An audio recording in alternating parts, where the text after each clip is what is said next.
শীতল সকাল আর মিষ্টি রোদের বাইরের সোলাদ বই বাফা পিঠা বানানো বাঙালির চিরাচরিত ঐতিহ্য ধরে রাখে। প্রতি বছর শীতকাল আইলে বাঙালির ঘরে ঘরে বানানো হয় বাফা পিঠা বা ডুর পিঠা।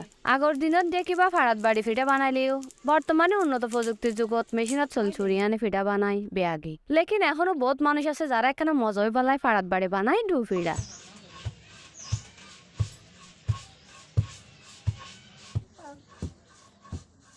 ফাড়াত বানিয়ে নে যে দু ভিড়া বানাই হাই এবার মজা একখানা বেশি, যদিও এই ভিড়া বানাইবার হষ্টও একখানা বেশি। হালর গরু দিয়ে বানাইতে বেশি বাঙে খাইতে মাজা না খা খাইতে গেলে বাঙি যে গই এখন কষ্ট করি গরু দিন খেয়ে ইমন ফিরে না বাঙিব খাইতে মাজা হবো।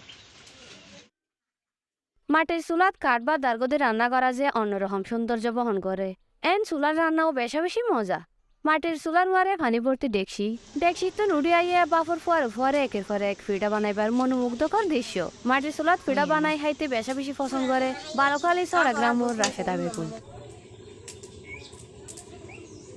চলুন না গান্ডা খানি যারা গেলে আর দুপুর চলে যাবে না সুন্দর করি বাটি দুপুরি সুন্দর করি লই এদি পিঠা বানাই গেলাই দুপুরে ভাঙি উঠে কোনটা না ভাঙে পিঠা খাইতে সুজি দেওয়া মজা হয়। বাফা পিঠা বা ডু পিঠা শুধু ঘরত বানাই হাই আন্ন এই ডু পিঠা ব্যবসার একান অংশ হিসেবে লইয়ে বোধ কেয়া। শীতের সকাল রাস্তার ডাহে বই ডু পিঠা বানাই বেশি এর সংসার চালার বোধ কেউ। শীতকালীন এই ডু পিঠা যেন একখানা ঐতিহ্য ধরে রাখে এন আবার দেশের অর্থনৈতিকভাবে ফায়দা ওর বোধ।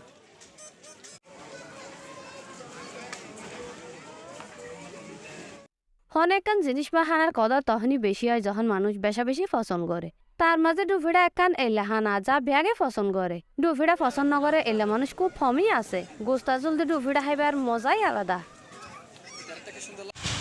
মানে ডুফিড়া এখনো প্রতি মাসে থাইনি শীতকালে খাইবার সুযোগ আছে।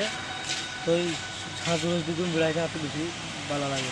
শীতকালে যখন একবার আইয়ে তলিব অবশ্যই আড়া গোস্তা জলদি বেশি পছন্দ করি। দিন দিন মানুষের খাদ্য তালিকাত নতুন নতুন হানা ঝোঁকলেও ডুফিটা সে আগর মতো এখনো মানুষের পছন্দের হানার জায়গা করে আছে। রাজু আক্তার, পালংয়ের হতা।